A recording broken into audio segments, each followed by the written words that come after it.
Price தேவனுக்கு மகிமை உண்டாவதாக. மத்திய அதிகாரம் 14 26 29 வரை பார்ப்போம்.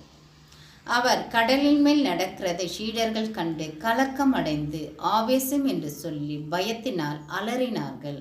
உடனே இயேசு அவர்களோடு பேசி, திடன் கொள்ளுங்கள், நான் தான், பயப்படாது இருங்கள் என்றார். பேதுரு அவரை நோக்கி, ஆண்டவரே, நீரே ஆனால் நான் ஜலத்தின் மேல் நடந்து உம்மிடத்தில் வர கட்டளையிடும் என்றான். அதற்கு அவர் வா என்றார். அப்பொழுது பேதுரு படவை விட்டிறங்கி இயேசுவின் இடத்தில் போக ஜலத்தின் மேல் நடந்தான். ஆமேன்.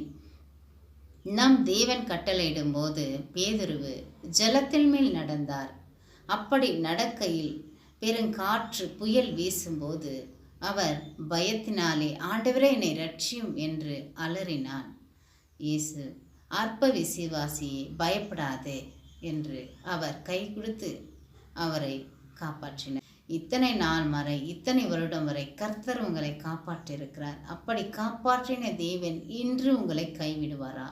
அவர் உங்களை கைவிட மாட்டார். அதனால் நம்பிக்கையோடு தேவன் வார்த்தைக்கு கீழ்ப்படிந்து நீங்கள் நடக்கும்போது உங்கள் வழியில் இருக்கும் பிரச்சனைகள் முல்லை போல மலை போல பாடா இருக்கிற உங்கள் வாழ்க்கையை அவர் அதிசயமாய் விடுதலையாக்கி ரட்சிப்பார். உங்களை மாணவர் உங்களோடு இருக்கும்போது எதற்கு பயப்படுகிறீர்கள்? கடலை பிளந்து வழிவிட்ட தேவன் உங்கள் வாழ்க்கையிலும் அவர் வழிவிட்டு உங்களை மீட்பார். சத்துருக்கள் மத்தியில் உங்களை அவர் ரட்சித்து விடுதலையாக்குவார். கர்த்தருக்கு ஜெயம் உண்டாகட்டும். ஆமென்.